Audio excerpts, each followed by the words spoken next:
Look, it's tough in America being young, trying to make money, knowing that the cost of regular goods is going up, rent is going up. It's almost impossible to imagine being able to own a home. So having some of the richest people in the country constantly insulting you is certainly insult to injury.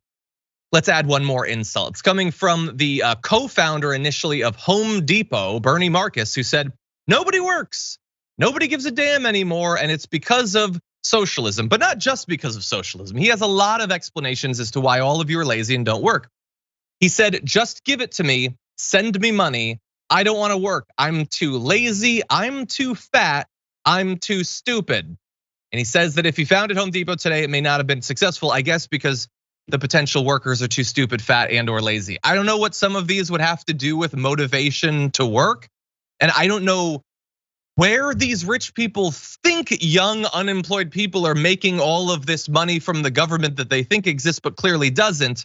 By the way, the US unemployment rate is at 3.7%, seems inconsistent with a nobody wants to work sort of thing. Anyway, I'm just so sick of this, Brett, at this point. This is a guy who has been fabulously wealthy for many decades, who has no idea what it's like to be young, to be navigating the gig economy, to be looking forward towards what your prospects are for retirement or home ownership. And so, I just hate it when they weigh in. We don't have the intro for when billionaires cry, but I feel like this is a good instance of it. This is amazing. This guy just has no self-awareness. It is exactly, I'm gonna turn on, I'll fix it during the break. He has I can't hear whatever you're hearing. So no, it's I freeze frame. Okay. He has absolutely no self-awareness of what he seems like outside of everything else. I know, listen, this is a guy who really speaks to the everyman in America, everybody who is just struggling to get food on the table. Why wouldn't they go back into the mines? I mean, if this guy had his way, there would be no like protective masks for the person having to cut fiberglass or whatever, cut running the sawmill in the back of the Home Depot. This guy thinks of every little bit of money he has to pay out to his employees as a major inconvenience for him. And the thought that over time, as society invents new technologies and theoretically is heading toward a better world, that other people besides him and his mega rich friends would want in on some of that subsistence living, at least action, that makes him sick to his stomach. And he likes to engage in the same BS fake wordery as the rest of the right wing by saying socialism is at fault. Like that even remotely what we have in America. The only socialism we do have to a large extent is the giant handouts to companies like his when the economy incurs some kind of setback, where they give money to his major corporations so they can make it through the winter. Yeah. So stupid. By the way, he's given tons of money to the GOP. You'll be shocked to find out. Mega donor, supported Trump in 2016 and 2020. He's donated something like $64 million that we know of to a number of different candidates. Not just Trump, but McCain and Rubio, Jeb Bush, Mitt Romney, Herschel Walker. By the way, he's very high standards for his candidates. He wants Herschel Walker in. Joe Manchin too. There's one or two Democrats on that list. So again, it's so hard being a billionaire. You can't count on your workers and everything, and you have $63 million to throw at a bunch of a-holes. It's a tough life. By the way, there's a statement.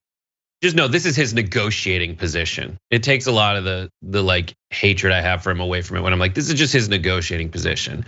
He wants you to think that if you want to raise, you're a psychopath. Yeah. Anti-American if you want psychopath. To do a little it's bit a better. good negotiating position, and it seems to work with Ben Shapiro, who I will remind you bought a dazzling board of poplar at the Inglewood Home Depot one day. He did. One. But anyway, a statement put up by Home Depot, who wants to distance themselves clearly, says, our co-founder Bernie Marcus left the Home Depot more than 20 years ago, and his views do not represent the company. Yeah, I wouldn't want to still shopping at Lowe's. Yeah, it's not close to where I live though. Anyway, by the way, I just want to briefly mention, because I saw this and I was a little bit surprised by this. So Marcus and his wife Billy have also pledged to give away most of their estimated $8.9 billion fortune In 2010, they signed the Giving Pledge, a commitment to donate most of their wealth to charitable causes, which is good. I don't know. I never want to give too much credit to the, it does seem a little bit social. I never want to give too much credit to the billionaires that do that, because like when you give something, it's good because you're willing to let someone else have it rather than you have it, right? Like if I gave every cent that I have right now to a cause, you'd be like, oh my God, that's amazing. You're gonna totally go without so that they can have. But if I know that I'm not gonna be able to use it anyway, it's like charity, but only kind of. Am I wrong? Am I the bad guy? Oh no, it makes me so mad is when these people don't give it to their kids. That's the problem that I have. Isn't that weird? I don't know. There's something about it. It's like, give it to your family. Family is important. If you guys are talking about how important family is, give it to your family.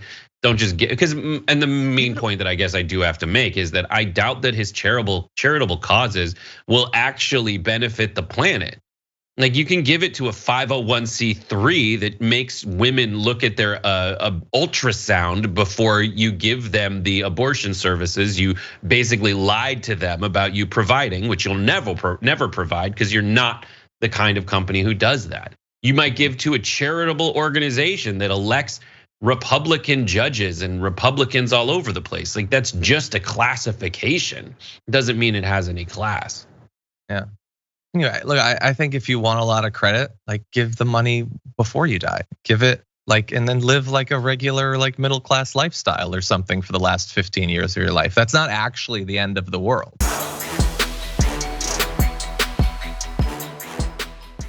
Check out the Damage Report podcast each day, wherever you get your podcasts, whether Pocket Casts or Stitcher or iTunes. You can join me as I give you the news and stories you want, with a range of co-hosts and interview guests jumping in on the fun each day. Again, that's the Damage Report, wherever you get your podcasts. And if you get them at iTunes, don't forget to rate and review. Sometimes I'll read them live on the show.